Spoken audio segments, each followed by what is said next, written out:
वैभव लक्ष्मी माता की जय। वैभव लक्ष्मी व्रत की कथा। एक बड़ा शहर था। इस शहर में लाखों लोग रहते थे।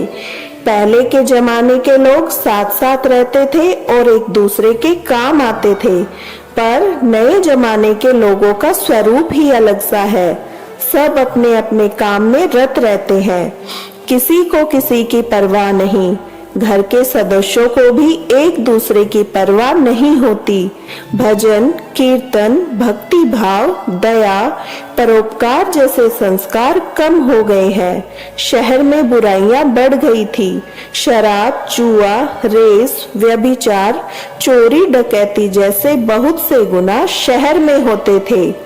कहावत है कि हजारों निराशाओं में एक आशा छिपी होती है। इस तरह इतनी सारी बुराइयों के बावजूद शहर में कुछ अच्छे लोग भी रहते थे। ऐसे ही अच्छे लोगों में सीता और उसका पति था। सीता धार्मिक प्रवृत्ति की थी और संतोषी थी। उसका पति भी विवेकी और सुशील था। सीता और उसका पति ईमानदारी से जीते थे। वे किसी की न बुराई करते थे और प्रभु भजन में हमेशा की तरह समय व्यतीत कर रहे थे। उनकी गृहस्थी आदर्श गृहस्थी थी और शहर के लोग उनकी गृहस्थी की सराहना करते थे। सीता की गृहस्थी इसी तरह खुशी खुशी चल रही थी, पर कहा जाता है कि कर्म की गति अटल है। विधाता के लिखे लेख कोई नहीं समझ सकता। इंसान का नसीब पल भर में राजा को रंक बना देता है और रंक को राजा। सीता के पति के पूर्व जन्म के कर्म भोगने के लिए बाकी रह गए होंगे कि वह बुरे लोगों से दोस्ती कर बैठा। वह जल्द से जल्द करोड़पति होने के ख्वाब देखने लगा, इसलिए वह गलत रास्ते पर चला गया और करोड़पति की बजाय रोड़पति बन गया। यानी रास्ते पर भटकते भिखारी जैसी उसकी हालत हो गई थी।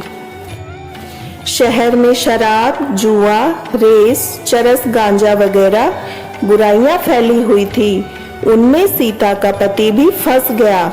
दोस्तों के साथ उसे शराब की लत हो गई। जल्द पैसे वाला बनने के लालच में दोस्तों के साथ रेस, जुआ भी खेलने लगा। इस तरह बचाई हुई धनराशि, पत्नी के गहने, सब कुछ रेस जुए में गंवा दिए थे। इसी तरह एक वक्त ऐसा भी था, वह सुशील पत्नी सीता के साथ मजे में रहता था। प्रभु भजन में सुख शांति से जीवन व्यतीत करता था। उसके बजाय घर में दरिद्रता और भूखमरी फैल गई।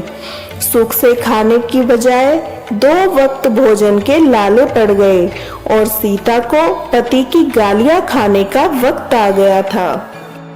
सीता सुशील और संस्कारी स्त्री थी। उसका पति भी के साथ गलत व्यवहार कर रहा था, किंतु वह भगवान पर भरोसा करके बड़ा दिल रखकर दुख सहने लगी।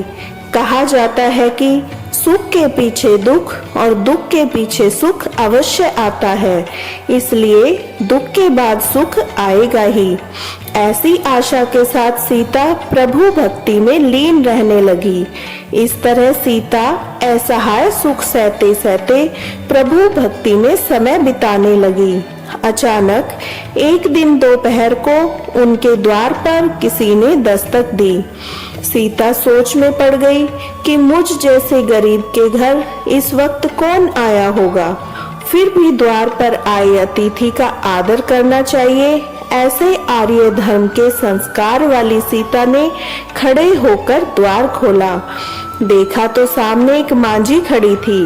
वे बड़ी उम्र की लगती थी, किंतु उनके चेहरे पर अलौकिक तेज दिख रहा था। उनकी आंखों में तो मानो अमृत बह रहा था। उनका भव्य चेहरा करुणा और प्यार से छलकता था। उनको देखते ही सीता के मन में अपार शांति छा गई। वैसे सीता इन मांझी को पहचानती न थी, फिर भी उनको देखकर सीता के रोम रोम में आनंद छा गया। सीता मांझी को आदर के साथ घर में ले आई। घर में बिठाने के लिए कुछ भी नहीं था। अतः सीता ने सकुचाकर एक फटी चद्दर पर उनको बिठाया। माँ जी ने कहा, क्यों सीता, मुझे पहचाना नहीं? सीता ने सकुचाकर कहा, माँ, आपको देखते ही बहुत खुशी हो रही है, बहुत शांति प्रतीत हो रही है। ऐसा लगता है मैं बहुत दिनों से जिसे ढूंढ रही थी वो आप ही हैं, पर मैं आपको पहचान नहीं पाई। माँ जी ने हंसकर कहा, क्यों भूल गई? हर शुक्रवार को लक्ष्मी जी के मंदिर में भजन कीर्तन होते हैं, तब मैं भी वहाँ आती हूँ।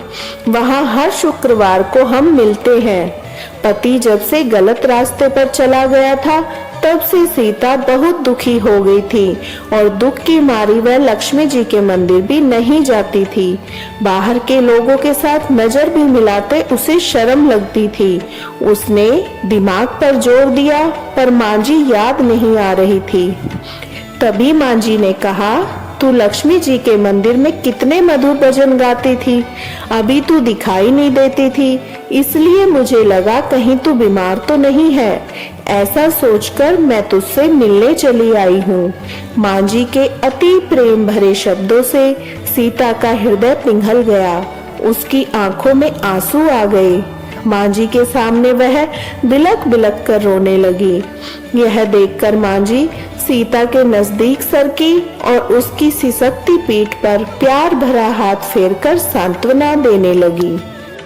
माँ जी ने कहा, बेटी, सुख और दुख तो धूप और छांव जैसे होते हैं। सुख के पीछे दुख आता है तो दुख के पीछे सुख भी आता है।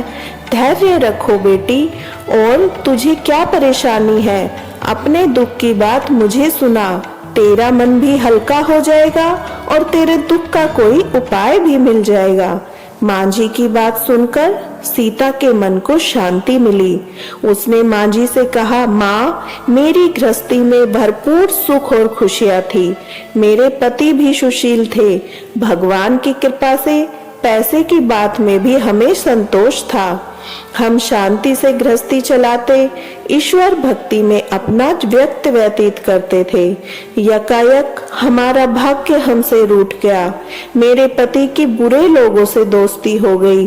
बुरी संगति की वजह से शराब, जुआ, रेस, चरस, गांजा वगैरह खराब आदतों के शिकार हो गए और उन्होंने सब कुछ गंवा दिया। हम रास्ते के भिखारी जैसे बन गए। यह सुनकर माँ जी ने कहा, सुख के पीछे दुख और दुख के पीछे सुख अवश्य आता है। ऐसा भी कहा जाता है, कर्म की गति न्यारी होती है। हर इंसान को अपने कर्म भुगतने पड़ते हैं, इसलिए तू चिंता मत कर। अब तू कर्म भुगत चुकी है, अब तुम्हारे सुख के दिन अवश्य आएंगे। तू तो माँ लक्ष्मी जी की भक्त है। माँ लक्ष्मी जी तो प्रेम और करुणा की अवतार है। वे अपने भक्तों पर हमेशा ममता रखती है, इसलिए तू धैर्य रख। माँ लक्ष्मी जी का व्रत कर, इससे सब ठीक हो जाएगा। माँ लक्ष्मी जी का व्रत करने की बात सुनकर सीता के चेहरे पर चमक सी आ गई।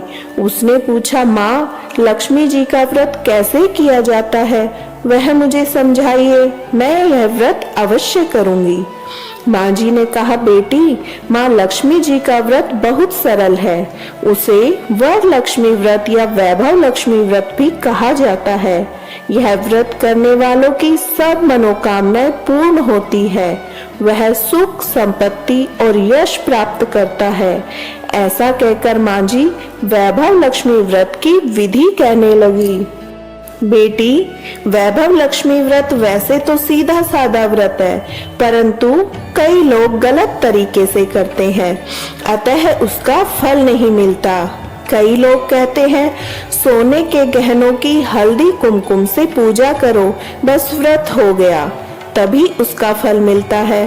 सिर्फ सोने के गहनों की पूजा करने से फल मिल जाता तो आज सब लखपति बन गए होते। सच्ची बात यह है, सोने के गहनों का विधि से पूजन करना चाहिए। व्रत के उद्यापन की विधि भी शास्त्रीय होनी चाहिए, तभी यह वैभव लक्ष्मी व्रत पूर्ण फल देता है। यह व्रत शुक्रवार को करना चाहिए।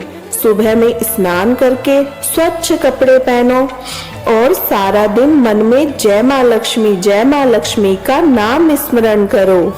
किसी की चुगली नहीं करनी चाहिए। शाम को पूर्व दिशा में मुंह कर बैठे और आसन पर बैठ जाएं। सामने पाटा रखकर उस पर रुमाल रखें।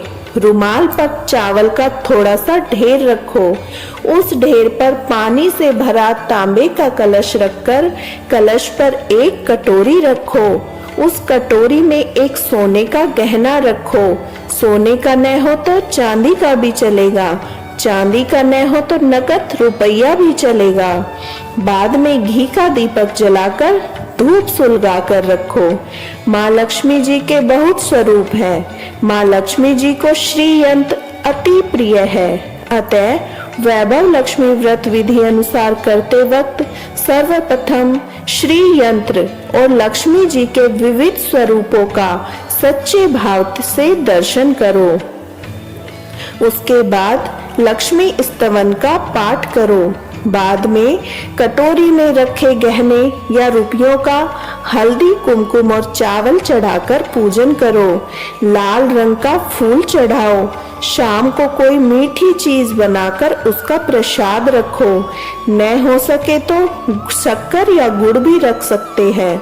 फिर आरती करके 11 बार सच्चे मन से जय माँ लक्ष्मी बोलो। बाद में 11 या 21 शुक्रवार यह व्रत करने का दृढ़ संकल्प माँ के सामने करो और आपकी जो मनोकामना हो वह पूरी करने की माँ लक्ष्मी जी से विनती करो। फिर माँ का प्रसाद बांट दो। थोड़ा प्रसाद अपने लिए रखो। अगर आप में शक्ति हो सारा दिन उपवास रखो। फिर प्रसाद खाकर शुक्रवार करो। न शक्ति हो तो एक बार शाम को प्रसाद ग्रहण करते समय खाना खा लो। अगर थोड़ी भी शक्ति न हो तो 2 बार भोजन कर सकते हैं। बाद में कटोरी में रखा गहना और रुपया ले लो। कलश का पानी तुलसी क्यारी में डाल दो और चावल पक्षियों को डाल दो। इस तरह शास्त्रीय विधि अनुसार व्रत करने से उसका फल मिलता है। इस व्रत के प्रभाव से सब प्रकार की विपत्ति दूर हो जाती है और आदमी माला माल हो जाता है। संतान न हो तो उसे संतान प्राप्ति होती है। भाग्यवती स्त्री का सौभाग्य अखंड होता है। कुंवारी कन्या को मनभावन पति मिलता है। सीता यह विचार सुनकर आनंदित हो उठी। फिर पूछा, माँ आपने वैभव लक्ष्मी व्रत की जो शास्त्रीय विधि बताई है वैसे मैं अवश्य करूंगी, किंतु इसका उद्यापन किस तरह करना चाहिए यह भी कृपा करके बतलाइए। माँ जी ने कहा, 11 या 21 जो मन्नत मानी हो उतने शुक्रवार यह वैभव लक्ष्मी व्रत पूरी श्रद्धा और भावना से करना चाहिए। व्रत के आखिरी शुक्रवार को जो शास्त्रीय विधि अनुसार उद्यापन विधि करनी चाहिए वह मैं तुझे बताती हूँ। आखिरी शुक्रवार को खीर या नैवेद्य रखो। पूजन विधि जैसे हर शुक्रवार को करते हैं वैसे ही करनी चाहिए। पूजन विधि के बाद श्रीफल फोड़ो और कम से कम 7 कुंवारी या सौभाग्यशाली स्त्रियों को कुमकुम का तिलक करके वैभव लक्ष्मी व्रत की एक पुस्तक उपहार में देनी चाहिए और सबको खीर का प्रसाद देना चाहिए। फिर वैभव लक्ष्मी स्वरूप माँ लक्ष्मी जी की छवि को प्रणाम करें। माँ लक्ष्मी जी का यह स्वरूप वैभव देने वाला है। प्रणाम करके मन ही मन भावुकता से माँ की प्रार्थना करते वक्त कहे, हे माँ धन लक्ष्मी, हे माँ वैभव लक्ष्मी, मैंने सच्चे हृदय से आपका वैभव लक्ष्मी व्रत किया है, तो हे माँ हमारी मनोकामना को पूर्ण करो। हम सबका कल्याण करो। जिसे संतान न हो उसे संतान देना। सौभाग्यशाली स्त्री का सौभाग्य अखंड रखना। कुंवारी लड़की को मनभावन पति देना। आपका यह चमत्कारी वैभव लक्ष्मी व्रत जो करे उसकी सब विपत्ति दूर करना, सबको सुखी करना। हे माँ आपकी महिमा अपरंपार है। इस तरह माँ की प्रार्थना करके माँ लक्ष्मी जी के धन लक्ष्मी स्वरूप के भाव की वंदना करो। माँ जी के मुझ से वैभव लक्ष्मी व्रत की शास्त्रीय विधि सुनकर सीता भाव विभोर हो उठी। उसे लगा मानो अब सुख का रास्ता मिल गया है। उसने आंखें बंद करके मन ही मन उसी क्षण संकल्प लिया कि हे वैभव लक्ष्मी माँ, मैं माँ जी के कहे मुताबिक श्रद्धा से शास्त्रीय विधि अनुसार वैभव लक्ष्मी व्रत 21 शुक्रवार तक करूंगी और व्रत का शास्त्रीय विधि अनुसार उद्यापन भी करूंगी। सीता ने संकल्प करके आंखें खोली तो सामने कोई न था। वह विस्मित हो गई, माँ जी कहाँ गई? यह माँ जी दूसरा कोई नहीं था, साक्षात माँ लक्ष्मी ही थी। सीता लक्ष्मी जी की भक्त थी, इसलिए अपने भक्त को रास्ता दिखाने के लिए माँ लक्ष्मी देवी माँ जी का स्वरूप धारण कर सीता के पास आई थी। दूसरे दिन शुक्रवार था। सवेरे स्नान करके स्वच्छ कपड़े पहनकर सीता मन ही मन श्रद्धा से पूरे भाव से जय माँ लक्ष्मी का मन ही मन सुमिरन करने लगी। सारा दिन किसी की चुगली नहीं की। शाम हुई तो हाथ मुंह धोकर सीता पूर्व दिशा में मुंह करके बैठी। घर में पहले सोने के बहुत से गहने थे, पर पतिदेव ने गलत रास्ते पर चलकर सब गहने गिरवी रख दिए थे, पर नाक की चुन्नी बच गई थी। नाक की चुन्नी निकालकर उसे धोकर सीता ने कटोरी में रख दिया। सामने पाटे पर रुमाल रखकर मुट्ठी भर चावल का ढेर किया। उस पर तांबे का कलश पानी भरकर रखा। उसके ऊपर चुन्नी वाली कटोरी रखी। फिर माँ जी ने कहा था वैसे ही शास्त्रीय विधि अनुसार वंदन, स्तवन, पूजन वगैरह किया और घर में थोड़ी शक्कर थी, वह प्रसाद में लगकर वैभव लक्ष्मी व्रत किया। यह प्रसाद पहले पति को खिलाया। प्रसाद खाते ही पति के स्वभाव में फर्क पड़ गया। उस दिन उसने सीता को मारा नहीं, सताया भी नहीं। सीता को बहुत आनंद हुआ।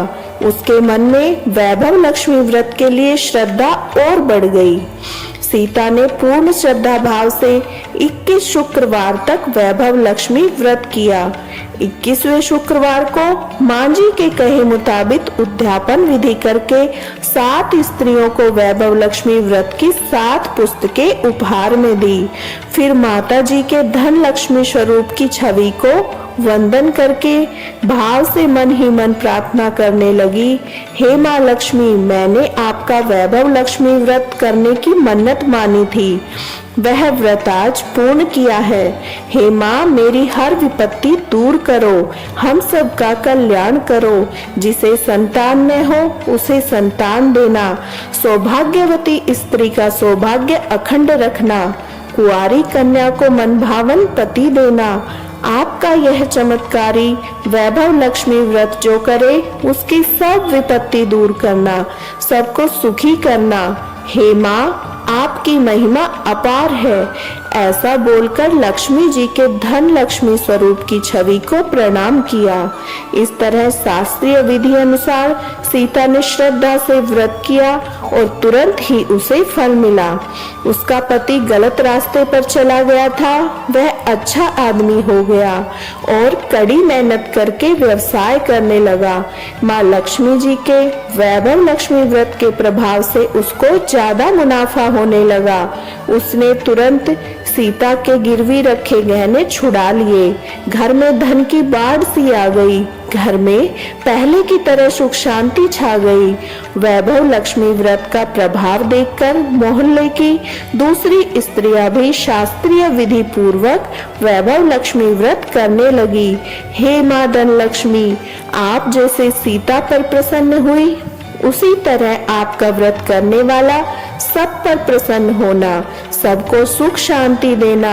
जय धन लक्ष्मी माँ, जय वैभव लक्ष्मी माँ। वैभव लक्ष्मी माँ की आरती। जय लक्ष्मी माता मैया, जय लक्ष्मी माता, तुमको निश दिन सेवत, तुमको निश दिन सेवत, हर विष्णु विधाता। ओम जय लक्ष्मी माता, ब्रह्माणी रुद्राणी कमला तू ही जग माता, सूर्य चंद्रमा ध्यावत नारद ऋषि गाता, जय लक्ष्मी माता।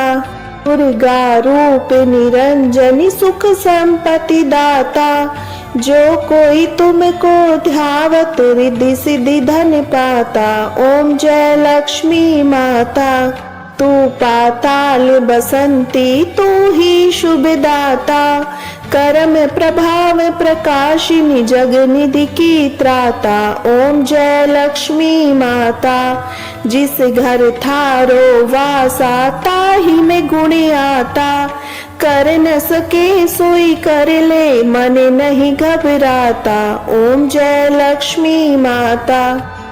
तुम बिन यज्ञ न होवे वस्त्र न हो पाता, खान पान का वैभव तुम बिन नहीं आता। ओम जय लक्ष्मी माता। शुभ गुण सुंदर युक्ता क्षीर निधि जाता, रतन चतुर्दश तो को कोई नहीं पाता। ओम जय लक्ष्मी माता। श्री लक्ष्मी जी की आरती जो कोई नर गाता, उर उमंग अति उपजे पाप उतर जाता। ओम जय लक्ष्मी माता। स्थिर चर जगत रचाए शुभ कर्म ने लाता, तेरा भक्त मैया की शुभ दृष्टि चाहता। जय लक्ष्मी माता। ओम जय लक्ष्मी माता मैया जय लक्ष्मी माता। तुमको निश दिन सेवत तुमको निश दिन सेवत हर विष्णु विधाता। ओम जय लक्ष्मी माता। श्री धान्य लक्ष्मी माता की जय। श्री गज लक्ष्मी माता की जय। श्री अधि लक्ष्मी माता की जय। श्री विजय लक्ष्मी माता की जय। श्री संतान लक्ष्मी माता की जय। श्री ऐश्वर्य लक्ष्मी माता की जय। श्री वीर लक्ष्मी माता की जय। श्री धन लक्ष्मी माता की जय।